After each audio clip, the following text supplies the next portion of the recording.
اعوذ باللہ السمیع العلیم من ہمازات الشیاطین بسم اللہ الرحمن الرحیم الحمد للہ الذی نور قلوب المؤمنین بنور ولایت علی ابن ابی طالب علیہ الصلاۃ والسلام اللہم صل علی محمد وآل محمد وعجل فرجہم۔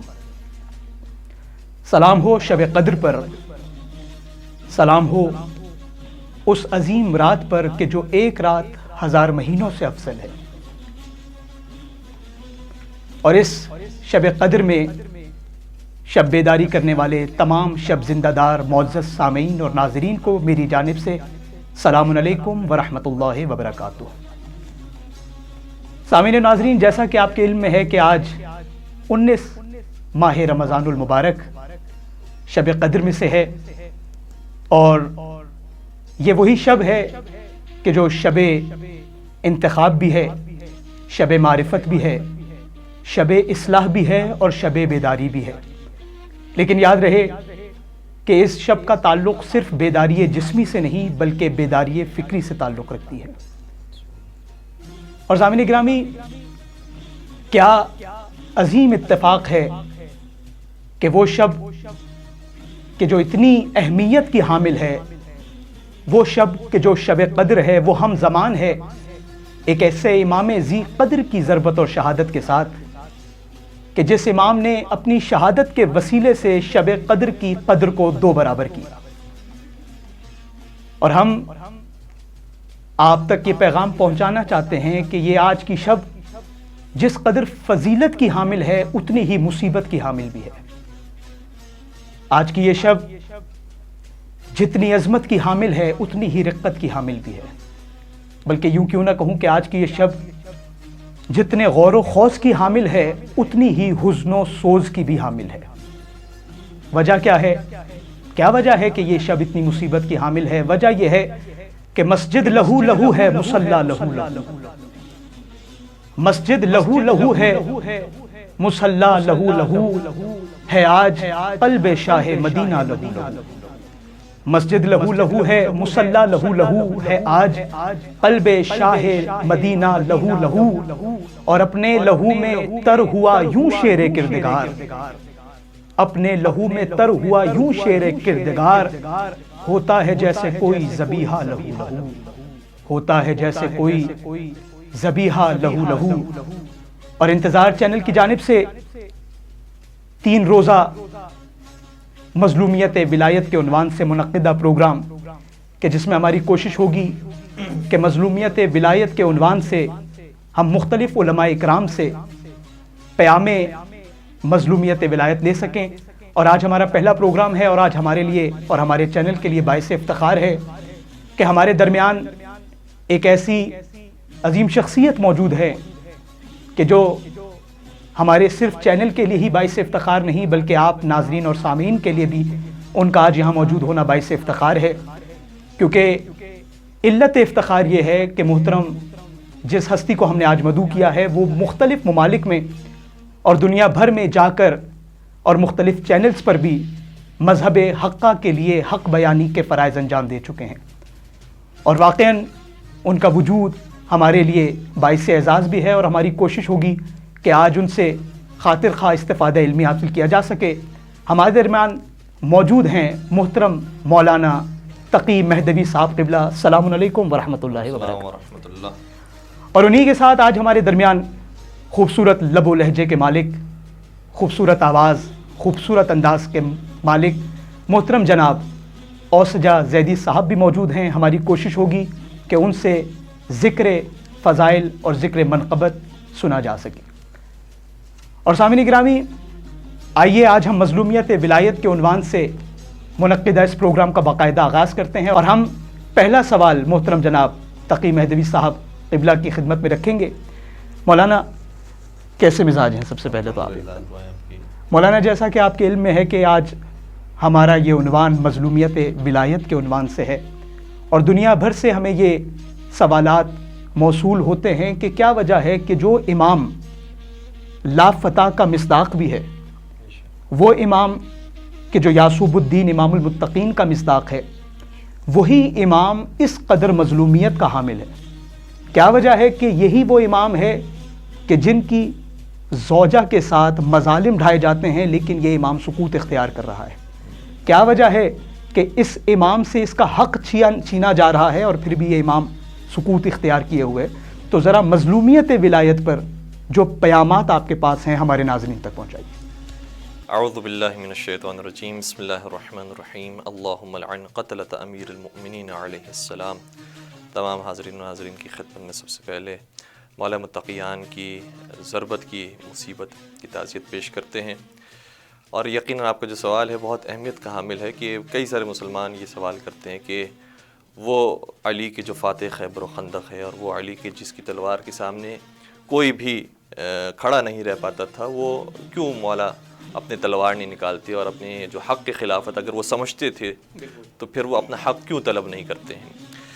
تو سب سے پہلی بات تو یہ ہم ناظرین کی خدمت پیش کریں گے کہ اگر انہوں نے قرآن کریم کا مطالعہ کیا ہے، جس طریقے سے حافظین قرآن ہیں، قارئین قرآن ہیں جو الحمدللہ قرآن کریم کی تلاوت کرتے رہتے ہیں اور پورا ماہ رمضان ماہ تلاوت قرآن کریم ہے، تو یقیناً ان آیتوں کو بھی دیکھا ہوگا. اور میں درخواست کروں گا کہ قرآن کو ترجمے کے ساتھ پڑھیں تو وہ لطف آ سکے گا کہ جو مولا متقیان پر گزری ہے وہ اس سے پہلے کئی سارے انبیاء پر گزر چکی ہے. اور یہ لفظ میں کچھ کی ورڈز دے کر جا رہا ہوں، انشاءاللہ اسے سرچ کریں گے اور انٹرنیٹ پر موجود ہوں گے تو سرچ کرنا آسان ہوگا. یقتلون النبیین یا تقتلون النبیین یا یقتل الانبیاء، اس طرح کے الفاظ کو آپ قرآن کریم میں دیکھیں. اس کا مطلب یہ ہے کہ کچھ قومیں ایسی تھیں اور کچھ گروہ ایسے تھے کہ جنہوں نے انبیاء کا قتل عام کیا ہے، انبیاء کو قتل کیا ہے. تو اگر انبیاء وہ طاقت رکھتے تھے جو پروردگار کی طرف سے انہیں حاصل ہوتی ہے تو انہوں نے کیوں اپنا دفاع نہیں کیا؟ انہوں نے کیوں اپنا مقابلہ نہیں کیا؟ کیوں اپنی جان کی حفاظت نہیں کی؟ اور مثال کے طور پر دیگر انبیاء ہیں یا اپنے اہل و عیال ہیں ان کی حفاظت نہیں کی جبکہ پروردگار کی انہیں تائید حاصل تھی. تو اگر ہم مولا متقیان کے بارے میں عقیدہ رکھتے ہیں، اور یہ بھی عجیب بات ہے کہ کبھی کبھار بعض برادران ایسے ہیں کہ جو ایک طرف سے کہتے ہیں کہ علی ایک عام بشر کا نام ہے بلکہ وہ تو نبی کے بارے میں بھی عقیدہ رکھتے ہیں، لیکن اگر مولا متقیان کے بارے میں ان کا عقیدہ یہ کہ نہیں، یہ عام بشر نہیں تھے، ان کے پاس خدائی طاقت موجود ہے، تو کم از کم اتنا تو تسلیم کرنا پڑے گا کہ انہیں خدائی تائید حاصل تھی، وہ خدا کی طرف سے بھیجے ہوئے نمائندے تھے. تو خدا کی طرف سے اگر وہ بھیجے ہوئے نمائندے ہیں اور اس کے باوجود انہوں نے تلوار نہیں نکالی ہے اور اپنا دفاع نہیں کیا ہے تو یہ کام پہلا کام نہیں ہے، نیا کام نہیں ہے. قرآن کریم میں بار بار جا بجا اس کی مثالیں ملتی ہیں کہ انبیاء کرام کو شہید کیا جا رہا ہے، لیکن انہوں نے دفاع کے طور پر نہیں ملتا قرآن کریم سے یا کسی بھی تاریخ سے کہ سامنے والوں کو قتل کیا ہو، قتل عام کیا ہو اپنی جان کی حفاظت کے لیے. تو سب سے پہلی بات یہ ہے کہ قرآن کریم میں اس کے نمونے موجود ہیں. دوسری بات یہ ہے کہ ہمیں سمجھنا پڑے گا کہ اس وقت کے حالات کیسے تھے، اور ان حالات کو خود ہم احادیث سے اگر سمجھنا شروع کریں اور جو نبی اکرم چھوڑ کر گئے تھے، بالخصوص جو پیشن گوئیاں کر کے گئے تھے، اس میں جا بجا برادران اہل سنت کی کتابوں کے اندر بھی موجود ہے اور شیعہ کتابوں کے اندر بھی پایا جاتا ہے کہ میرے بعد فتنے پیدا ہوں گے، میرے بعد شریعت کو تبدیل کر لیا جائے گا، میرے بعد حلال کو حرام بنا دیا جائے گا، حرام کو حلال کر دیا جائے گا. اور وہاں پر آپ ایک خاص لفظ ہے، اس کو میں ناظرین سے درخواست کروں گا کہ سرچ کریں کہ نبی اکرم فرماتے ہیں میرے بعد یہ ہوگا، بعدی من بعدی، میرے بعد ایسا کچھ ہونے والا ہے. اس کا مطلب یہ ہوا کہ تصویر کا رخ تبدیل ہو جائے گا، جو کہ قرآن کریم میں اس کے بھی نمونے موجود ہیں کہ جب تک حضرت موسیٰ علیہ السلام اپنی قوم کے درمیان تھے تو بت پرستی نہیں تھی، گسالہ پرستی نہیں تھی، لیکن جیسے ہی کوہ طور پر تشریف لے جاتے ہیں تو گسالہ پرستی شروع ہو جاتی ہے. تو اس کا مطلب یہ ہوا کہ نبی کے کبھی کبھار چلے جانے کے بعد یا جو پہلے سے ایک حاکم ایک سرپرست اس کے چلے جانے کے بعد جب اس کے جانشین کا زمانہ شروع ہوتا ہے تو قوم کا مزاج اچانک تبدیل ہو جاتا ہے. تو وہ جو مزاج تبدیل ہوا ہے وہ کوئی نئی بات نہیں ہے، تاریخ میں کوئی انوکھا واقعہ نہیں ہے، اس سے پہلے بھی ہو چکا ہے اور مولا متقیان کے زمانے میں ہوا. اور پھر مولا متقیان، وہ جو اصلی آپ کا سوال ہے کہ صاحب ذوالفقار ہونے کے باوجود بھی کیوں اپنی تلوار نہیں نکالتے، تو میں اس کے لیے ایک چھوٹی سی مثال پیش کروں گا کہ خود مولا متقیان کی زندگی میں واقع پیش آیا کہ دو خواتین تھیں، ایک بچہ ساتھ لے کر آئیں اور انہوں نے کہا کہ یا علی یہ میرا بیٹا ہے، اور دوسری خاتون کہہ رہی نہیں یا علی یہ میرا بیٹا ہے. تو علی مرتضیٰ نے اس وقت فرمایا کہ اگر تم آپس میں طے کر لیتے ہو کہ کس کا بیٹا ہے تو تمہیں اس کے حوالے کر دوں گا، لیکن اگر یہ طے نہیں ہو پاتا تو پھر یہ ذوالفقار ہے، یہ تلوار ہے، پھر یہ طے کرے گی کہ یہ کس کا بیٹا ہے. اور جیسے ہی مولا متقیان کی تلوار نکلی تو جو اصلی ماں تھی اس نے کہا کہ علی میرا بیٹا نہیں ہے، اسے اسی خاتون کے حوالے کر دیں. تو پھر مولا متقیان نے وہاں پر فیصلہ دیا کہ نہیں، جس نے کہا ہے کہ یہ اسے دوسری خاتون کے حوالے کر دیں اسی کا اصل میں بیٹا ہے، کیونکہ وہ اس کا لخت جگر ہے، وہ جانتی ہے کہ کتنی قیمتی چیز ہے کہ یہ اگر مارا گیا تو میرا سب کچھ ختم ہو جائے گا، کم از کم یہ زندہ رہے چاہے وہ کسی اور کے ہاتھوں میں رہے۔ یہی کام مولا متقیان نے کیا کہ خلافت اگر چھینتے جس طریقے سے خواہشات نفسانی کا جو تابع شخص ہوتا ہے وہ تلوار نکال کر کسی نہ کسی طریقے سے خلافت چھیننے کی کوشش کرتا ہے، تو اگر وہ اس طرح سے حاصل کرنے کی کوشش کرتے تو اسلام نابود ہو سکتا تھا اور مسلمانوں کی خون ریزی ہوتی اور بہت زیادہ خون بہتا، اور اس کے بعد پھر دشمنان اسلام کو کہنے کا بہت آسانی سے موقع مل جاتا کہ ابھی نبی اکرم کی آنکھیں بند ہوئی ہیں اور مسلمانوں میں اختلاف شروع ہو گیا۔ تو مولا متقیان نے بالکل اسی انداز سے جیسے اس ماں نے اپنے بچے کو بچایا تھا، مولا متقیان نے اسلام کو بچایا، اس خلافت کو بچایا کہ جس کے بعد پھر ظاہری طور پر دوبارہ سے مولا متقیان کو وہ خلافت اور حکومت حاصل ہوئی۔ تو اگر وہ یہ کام نہ کرتے تو اسلام کا شیرازہ اسی وقت بھائی سبحان اللہ، ماشاء اللہ۔ سامعین گرامی، آپ نے جیسا کہ سماعت فرمایا کہ بڑے خوبصورت انداز میں قرآن اور احادیث کی روشنی میں، قرآن اور روایات کی روشنی میں مولانا ہر دونوں سوالات کو کمپائل کر کے اس کا جواب دے رہے تھے، اور ہم بہت شکر گزار ہیں مولانا صاحب کے کہ انہوں نے اپنی مصروفیات گوناگوں میں سے وقت نکالا ہمارے چینل کے لیے۔ اور اس سے پہلے کہ ہم دوسرا سوال مولانا کی خدمت میں رکھیں، ہمارے درمیان محترم جناب سید اوسجا زیدی صاحب بھی موجود ہیں، ہم ان سے التماس کریں گے کہ اپنی خوبصورت آواز سے ذکر فضائل و مصائب آل محمد ہم تک اور ہمارے ناظرین تک پہنچائیں۔ میں شکر گزار ہوں مولانا رمیز صاحب کا۔ ایک کلام مولا علی کی میں پیش کروں۔ علی زندہ دلوں کا پیشوا ہے، علی زندہ دلوں کا پیشوا ہے، یہی حاجت روا مشکل کشا ہے، علی زندہ دلوں کا پیشوا ہے، انہیں آرام سے سونے نہ دوں گا، انہیں آرام سے سونے نہ دوں گا، کبھی سورج کو میں چڑھنے نہ دوں گا،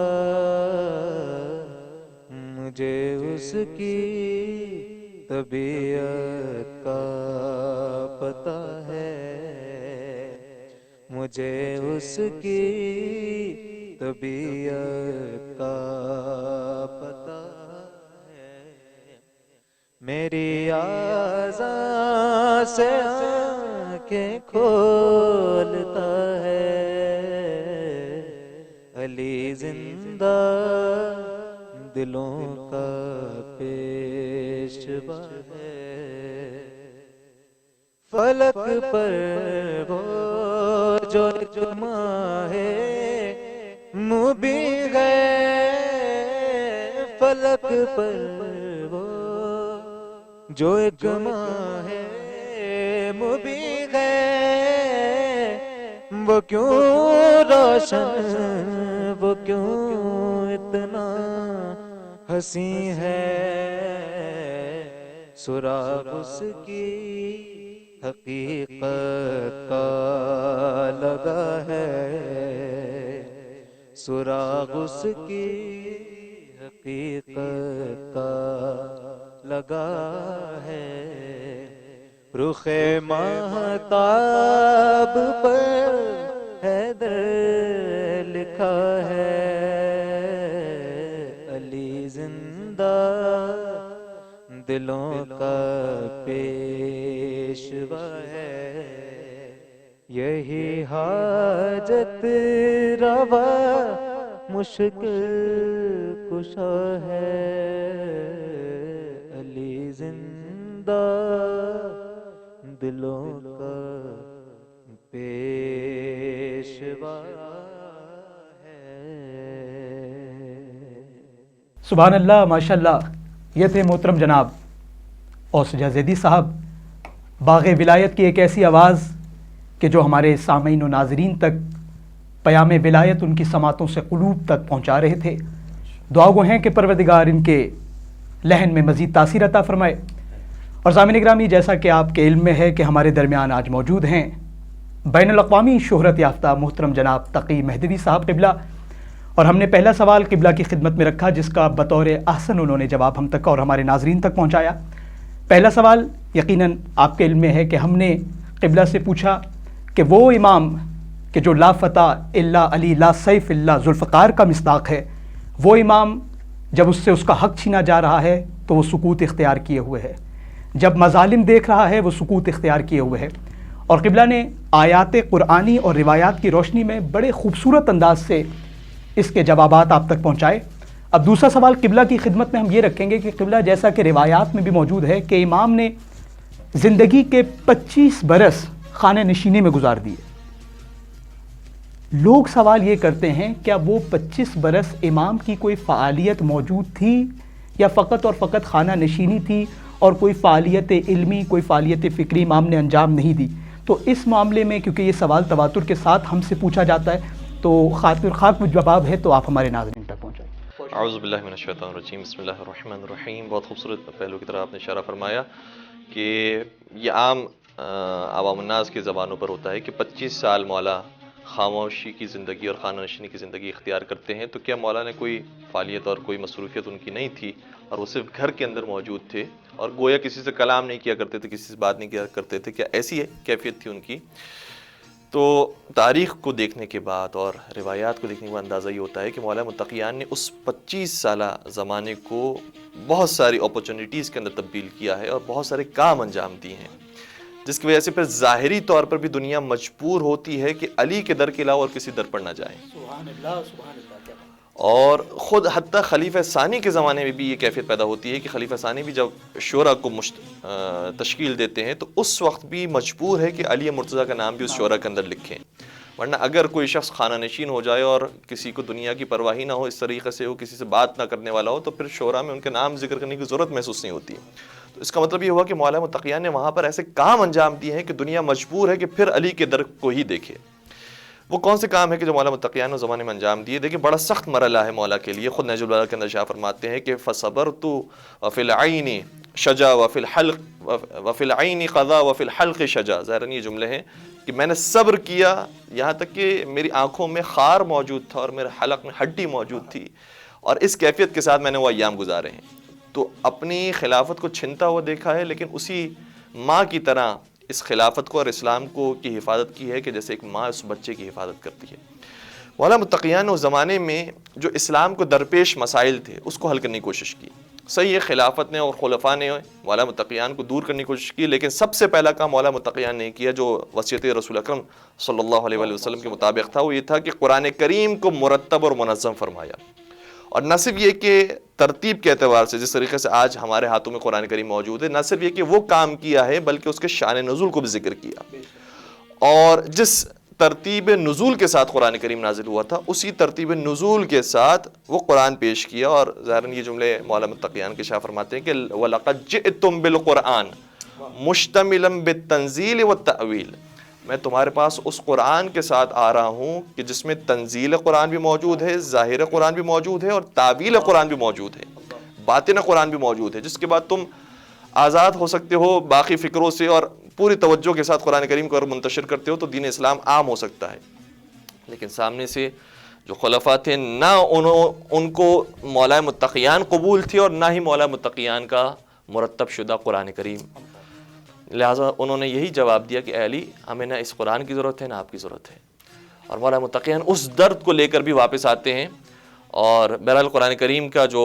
وہ میراث تھی وہ ان کی اولاد میں اور خاص الخاص اصحاب کے اندر منتشر ہوئی، لیکن عام لوگوں تک وہ چیز نہیں پہنچ سکی۔ لیکن قرآن سے ہٹ کر جو علمی کام ہے وہ بھی مولا متقیان کے بہت زیادہ تھے، یعنی خلفاء بھی کبھی کبھار مجبور ہو جاتے تھے کہ کسی اور در پر نہ جائیں سوائے علی کے در پر۔ یہاں تک کہ خلیفہ ثانی کا جو جملہ ہے وہ صرف ہماری کتابوں کے اندر نہیں، تمام مسلمان فرقوں کی کتابوں کے اندر پایا جاتا ہے کہ بار بار انہوں نے کہا ہے کہ لولا علی لہلک عمر، اگر علی نہ ہوتے تو عمر ہلاک ہو جاتا۔ اسی طریقے سے کبھی انہوں نے کہا کہ اقزانا علی، کیونکہ نبی اکرم نے فرمایا تھا، اس لیے خلیفہ ثانی کہتے ہیں کہ ہم میں سب سے بہترین قضاوت کرنے والے علی مرتضیٰ تھے، کیونکہ نبی اکرم نے فرمایا تھا اقضاکم علی، تم میں سب سے بہترین فیصلہ کرنے والے علی مرتضیٰ ہیں۔ اس لیے کئی مشکل معاملات کے اندر، مثال کے طور پر ویسے تو ایک پورا ایک باب ہے اور اس کے لیے اشروں کے اشرے درکار ہیں، لیکن ایک چھوٹے سے واقعے کو ذکر کریں کہ ایک شخص آیا اور اس کے ہاتھ میں خون آلود چھری موجود تھی اور اس کے پہلو میں ایک مرا ہوا آدمی تھا جس کی گردن کٹی ہوئی تھی۔ خلیفہ ثانی نے جب یہ منظر دیکھا کہا کہ تم نے اس آدمی کو، بے گناہ آدمی کو مار دیا، اب تمہیں سزا ہوگی اور سزا موت دی جائے گی۔ اس نے کہا نہیں، میں نے نہیں مارا ہے، میں تو اپنا ایک جانور ذبح کر کے آیا ہوں اور یہ اس کا خون ہے میری چھری کے اوپر۔ خلیفہ ثانی نے کہا ہم کیسے قبول کر لیں؟ تمہارے پاس کوئی گواہ ہے؟ تمہارے پاس کوئی دلیل ہے کہ تمہاری بات کو قبول کیا جائے؟ اس کے پاس تو کوئی چیز نہیں تھی، دلیل نہیں تھی، اور وہ جانور بھی فرار کر گیا تھا، گردن اس کی آدھی کٹی اور وہ فرار کر گیا تھا۔ اس نے کہا اب ایسے موقع پر کیا کیا جائے؟ خلیفہ ثانی نے کہا کہ یہی سامنے ہے، سامنے مقتول بھی موجود ہے، قاتل بھی موجود ہے، اسے سزا دے دی جائے۔ جب سزا کے لیے اسے لے جایا جا رہا تھا تو اصلی قاتل سامنے آ گیا اور اس نے کہا کہ خلیفۃ المسلمین جو خلیفہ عمر تھے ان سے کہا کہ یہ میں نے قتل کیا تھا، یہ بیچارہ بے گناہ ہے، اس نے کوئی شاید جانور ہی کو ذبح کیا ہوگا اور بیچارہ یہاں پر اپنی خون آلو چھری کے ساتھ آ گیا ہے، آپ اسے سزا نہ دیں، سزا مستحق ہے۔ اللہ اکبر۔ اچھا اب معاملہ اور پیچیدہ ہو گیا کہ چلے وہ تو آزاد ہو گیا ہے، اب یہ شخص جو خود اعتراف کر رہا ہے کہ مجھ سے غلطی ہوئی تھی اور ایک دوسرے شخص کی جان بچا لی، نے بے گناہ شخص کو سولی پر چڑھنے سے بچا لیا، کیا اس کو بھی کوئی اس کا فائدہ ملے گا دنیا میں؟ ایسے موقع پر حضرت امیر المؤمنین علی ابن ابی طالب علیہ السلام تھے اور بعض روایتوں کے مطابق خود مولا نے یہ حکم فرمایا اور بعض روایتوں کے مطابق اپنے بیٹے امام حسن سے فرمایا کہ تم فیصلہ کرو تاکہ بتائیں کہ ہمارے یہاں جو سلسلہ امامت ہے وہ اس طریقے سے مزید آگے بڑھے گا۔ تو امام حسن علیہ السلام نے یا مولا متقیان نے شاہ فرمایا اور قرآن کریم سے جواب دیا۔ دیکھیں یہ ناطقان قرآن ہے کہ جو قرآن کریم سے کبھی جدا نہیں ہوتے۔ کیا قرآن کریم نے شاہ فرمایا ہے کہ من قتل نفسا بغیر نفس او فساد فی الارض فکأنما قتل الناس جميعا ومن احیاها فکأنما احیا الناس جميعا۔ جس نے ایک شخص کی زندگی بچا لی اس نے ساری انسانیت کی زندگی بچا لی۔ تو یہ جو اصلی قاتل ہے اس نے بھی بہرحال کسی شخص کی زندگی بچائی ہے، اور چونکہ زندگی بچائی ہے اس لیے ساری انسانیت کی گویا زندگی بچا لی، اور جس نے ساری انسانیت کی زندگی بچا لی پھر وہ قاتل نہیں شمار ہوتا، اگرچہ اس نے وہ پہلا قتل کیا ہے لیکن اس کے بعد جو اس نے زندگی بچائی ہے اس کے بعد ساری انسانیت کی زندگی بچانے والا گویا قرآن کریم کی نگاہ میں بن گیا، اس لیے اس اعتبار سے وہ قاتل شمار نہیں ہوتا اور اسے معاف کر دیا جائے، اور اس کی دیت جو اس کے وارثین کو ملنے والی، جو مقتول کے وارثین کو ملنے والی تھی، وہ بیت المال سے دی جائے۔ اور اس فیصلے کو خود خلیفہ ثانی نے پسند کیا اور اسی کا اجرا کیا۔ تو نہ صرف یہ کہ مولا متقیان نے قرآن کی جمع آوری کی، خلفاء کی جا بجا علمی طور پر مدد کرتے رہے، کیونکہ ظاہر سی بات ہے کہ جو باب مدینۃ العلم ہے وہیں سے علم کی خیرات ملتی تھی اور وہ بانٹا کرتے تھے۔ اور پھر اسی طریقے سے جو عمومی افراد ہیں ان کے بھی کئی سارے واقعات ہمیں نظر آتے ہیں کہ ان کی جا بجا مدد کی ہے، اور شیخ مفید علیہ الرحمٰن نے ظاہراً کتاب ارشاد کے اندر وہ باب بنائے ہیں کہ خلیفہ اول کے زمانے میں مولا متقیان نے عام عوام کے علمی مسائل کو کیسے حل کیا، خلیفہ ثانی کے زمانے میں کیسے حل کیا ہے، خلیفہ ثالث کے زمانے میں کیسے حل کیا، اور خود اپنے زمانے میں کس طریقے سے لوگوں کی علمی مشکلات کو حل کیا ہے۔ تو ظاہراً یہ خلیفہ ثالث کے زمانے کا واقعہ ہے کہ دو شخص آتے ہیں، وہ بھی اپنا جھگڑا لے کر آتے ہیں اور کہتے ہیں کہ ہمارے درمیان انصاف فرمائیے، ہم کھانے کے دسترخوان پہ بیٹھے تھے، میرے پاس یعنی جو شکایت لے کر آئے وہ کہتے ہیں میرے پاس 3 روٹیاں تھیں، میرے دوست کے پاس 5 روٹیاں تھیں۔ ہم نے کہا کہ مل بیٹھ کے کھاتے ہیں، کھانا شروع کیا، اتنے میں ایک اور تیسرا شخص آ گیا، اس نے کہا کہ مجھے بھی شریک کر لو، ہم نے اسے بھی شریک کر لیا اور ہم سب نے کھانا کھایا۔ ہم سمجھ رہے تھے وہ سائل ہے، کھانا کھلا دیا، لیکن جب وہ جانے لگا تو 8 درہم ہمارے درمیان رکھ کے گیا۔ جب 8 درہم رکھے تو جو میرا دوست ہے وہ کہہ رہا ہے کہ میرے 5 درہم ہے، تمہارے 3 درہم ہے۔ میں نے اس سے کہا کہ نہیں، ہم نے دونوں روٹیوں سے کھلائی تھی، برابر سے درہم تقسیم ہونے چاہیے، مجھے بھی 4 ملنے چاہیے، تمہیں بھی 4 ملنے چاہیے۔ اچھا، سب سے پہلا کام مولا متقیان نے فرمایا کہ تمہیں کیا ہو گیا ہے، مال دنیا کے لیے اتنا لڑ رہے ہو، 3 اور 4 درہم کے لیے لڑ رہے ہو۔ یعنی وہ جو ظاہری اساتذہ ہوتے ہیں، جو دنیا والے جو ٹیچنگ کرتے ہیں، وہ عام طور پر اپنے مسئلے کا سے جواب دیتے ہیں۔ کسی میتھس کے استاد سے سوال کیا جائے وہ کہیں گے بھائی میتھس کا یہ جواب ہوتا ہے، سائنس کے سوال کیا جائے تو سائنس کا جواب دیں گے۔ لیکن یہ امام صرف چھوٹے چھوٹے مسئلے کو، دنیاوی مسائل کو حل کرنے کے لیے نہیں آئے تھے، انسان کی تربیت کرنے کے لیے آئے تھے۔ لہٰذا روح کو پرواز چڑھانے کے لیے امام نے فرمایا کیا ہو گیا، تمہیں دنیا کے لیے لڑ رہے ہو۔ اور پھر آگے شاہ فرمایا اگر میں نے فیصلہ کیا تو یاد رکھو تمہیں مزید اور نقصان اٹھانا پڑے گا۔ کہتا نہیں یا امیر المومنین آپ فیصلہ کیجئے، جو آپ فیصلہ کریں گے وہ مجھے قبول ہوگا۔ پھر مولانا نے فرمایا دیکھو اگر تمہارے پاس ملا کر 8 روٹیاں تھیں اور تم تینوں نے کھایا ہے، فرض کرو تم تینوں نے برابر سے کھایا ہو، تو ان 8 روٹیوں کو 3 کے اندر ڈیوائڈ کرو، تقسیم کرو. 3 کو کس طریقے سے تقسیم کیا جائے گا؟ ظاہر سی بات ہے 8 کو تقسیم نہیں کیا جا سکتا. امام نے فرمایا 8 کو 3 سے ضرب دو، 3 سے ملٹیپلائی کرو تو 24 ہوتی ہیں. کہ 24 کو اب 3 سے ڈیوائڈ کرو، کیونکہ 3 افراد نے کھایا تھا تو 8 ٹکڑے سبھی کے حساب کے اندر آئے. کہا فرض کرو کہ اس کے تمہارے دوست کے بھی 5 جو روٹیاں تھیں اس کے بھی 3 ٹکڑے کیے جائیں اور ملایا جائے، 3 سے ملٹیپلائی کیا جائے تو 5 کو 3 سے کریں تو 15 ٹکڑے بنتے ہیں. کہا اس کے 15 ٹکڑے تھے، اس میں سے اس نے اپنے 8 ٹکڑے کھا لیے. تمہاری روٹیاں 3 تھی، اس کے بھی اگر 3 سے ملٹیپلائی کر کے ٹکڑے بنائے جائیں تو وہ 9 ٹکڑے بنتے ہیں. تم نے بھی 8 اس میں سے ٹکڑے کھائے ہوں گے جس طریقے سے تمہارے دوست نے کھائے، اور وہ جو دوسرا شخص تھا اس نے بھی 8 ٹکڑے کھائے ہوں گے. تو تم سب نے 8 ٹکڑے کھائے ہیں. تمہاری روٹیوں کے 9 میں سے 8 ٹکڑے تم نے خود کھا لیے، 1 ٹکڑا تمہارا بچ گیا. اور وہ تمہارا دوست تھا، اس کے 15 ٹکڑے بنتے تھے، اس میں سے اس نے اپنے 8 کھائے، 60 ٹکڑے بچ گئے. تو جو وہ شخص 8 درہم دے کر گیا ہے اس میں صرف تمہارا 1 درہم بنتا ہے، باقی 7 درہم اس شخص کے بنتے ہیں.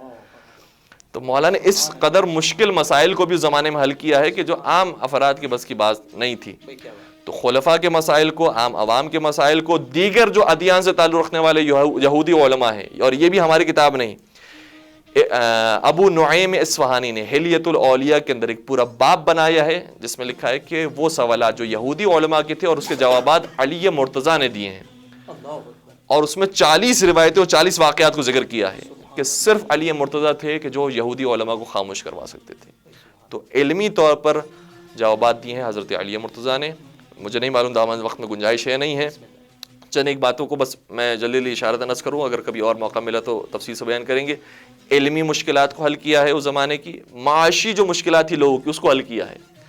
اور ظاہر سی بات ہے کہ دنیا والوں کے پاس یہی 2 سب سے بڑے مسئلے ہوتے ہیں، بلکہ مالی مسئلہ سب سے بڑا مسئلہ ہوتا ہے، کہیں سے مال مل جائے. تو مولا نے اتنے کنویں کھودے ہیں کہ حاجی جب حج پر جاتے تھے تو انہیں اپنے ساتھ پانی لے جانے کی ضرورت ہوتی تھی، وہ کنووں سے استفادہ کرتے تھے.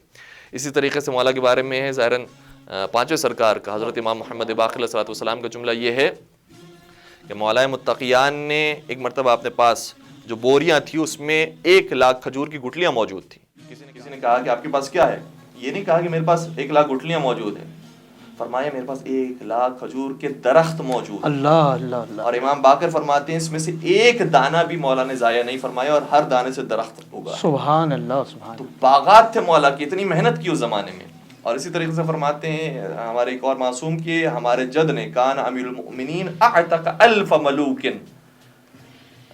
فرماتے ہیں کہ ہمارے جد امیر المؤمنین علیہ السلام نے 1000 غلاموں کو خرید کر آزاد کیا تھا. تو خرید کر آزاد کرنا 1000 غلاموں کو، یہ عام انسان کی بس کی بات تو نہیں ہے. تو معاشی مشکلات بھی لوگوں کی حل کی، علمی مشکلات بھی حل کی، اور سیاسی طور پر بھی اتنا مضبوط ہو گئے کہ طلحہ اور زبیر جیسے افراد بھی مجبور ہوتے ہیں کہ مولا متقیان کے پاس آتے ہیں، اور کوئی ان کے پاس چارہ نہیں سوائے یہ کہ حضرت علی مرتضیٰ کے ہاتھوں پر بیعت کریں. تو سیاسی طور پر بھی اس طریقے سے مولا متقیان مضبوط ہوئے ہیں کہ 25 سال کی مصروفیت کے بعد اور محنت و مشقت کے بعد وہ زمانہ آیا ہے کہ دنیا والے خود علی کے در پر آنے پر مجبور ہو جاتے ہیں. سبحان اللہ، جزاک اللہ. مجھے یقین ہے کہ دیکھنے والے سامعین اور ناظرین آپ کے جوابات سے نہایت محظوظ ہوئے ہوں گے، اور جس طرح قبلہ نے امام علی کی 25 سال کی زندگی کے جو سکوت میں گزری اس کی جو منظر کشی فرمائی، نہایت ہی قابل تحسین. اور سامعین گرامی، جو فضائل آپ نے مولانا کے وسیلے سے آپ نے سماعت فرمائے، ذرا کچھ لمحات کے لیے سوچئے گا کہ جو امام اتنی فضیلتوں کا حامل ہے، وہ امام کہہ رہا ہے کہ کسی امیر کو اس کی عدالت کی وجہ سے قتل نہیں کیا گیا سوائے میرے. جی سامعین گرامی، آج 19 رمضان کی شب ضربت امیر المومنین، اور آج منظر یہ ہے کہ شہید مسجد کوفہ علی کا ماتم ہے. شہید مسجد کوفہ علی کا ماتم ہے، لہو لہو ہے مصلی علی کا ماتم ہے. شہید مسجد کوفہ علی کا ماتم ہے، لہو لہو ہے مصلی علی کا ماتم ہے. اور ذرا محسوس کیجئے گا کہ منظر کیا ہے. علی کے غم میں قعود و قیام روتے ہیں، علی کے غم میں قعود و قیام روتے ہیں، سجود روتے ہیں پہ ہم سلام روتے ہیں. نماز کرتی ہے گریا، علی کا ماتم ہے. شہید مسجد کوفہ علی کا ماتم ہے. اور مہ سیام میں کیسا غضب ہے بابا. ماہ سیام میں کیسا غضب ہے واویلا، ماہ سیام میں کیسا غضب ہے واویلا، ترپنے خوں میں امیر عرب ہے واویلا، کلیجہ پھٹتا ہے سب کا علی کا ماتم ہے، شہید مسجد کوفہ علی کا ماتم ہے، لہو لہو ہے مصلی علی کا ماتم ہے۔ سامعین گرامی، انہی اشعار کے ساتھ اور آخر میں التماس کروں گا محترم جناب اوسجا زیدی صاحب سے کہ وہ آج کی اس پرحزن اور پرقیامت شب میں یتیمان امیر المومنین کو ان کے بابا کا پرسہ دیں، اور اسی کلام کے ساتھ آپ کا میزبان رمیز عباس ہاشمی آپ سے اجازت چاہے گا۔ السلام علیکم ورحمۃ اللہ وبرکاتہ۔ اٹھ گیا باپ کا سر سے سایہ، آج زینب یتیم ہو گئی، آج زینب یتیم ہو گئی، رو رہے ہیں یہ محراب و منبر، کہہ رہے ہیں یہ جبریل رو کر، ابن ملجم نے یہ ظلم ڈھایا، آج زینب یتیم ہو گئی، آج زینب یتیم ہو گئی، زخم تازہ تھا مادر قدر میں، روئیں بابا کے غم میں یہ آنکھیں، غم یتیمی کا زینب نے پایا، آج زینب یتیم ہو گئی، آج زینب یتیم ہو گئی، اٹھ رہا ہے علی کا جنازہ، خانہ رب میں ماتم ہے برپا، سوگ میں ڈوبا گھر سیدہ کا، آج زینب یتیم ہو گئی،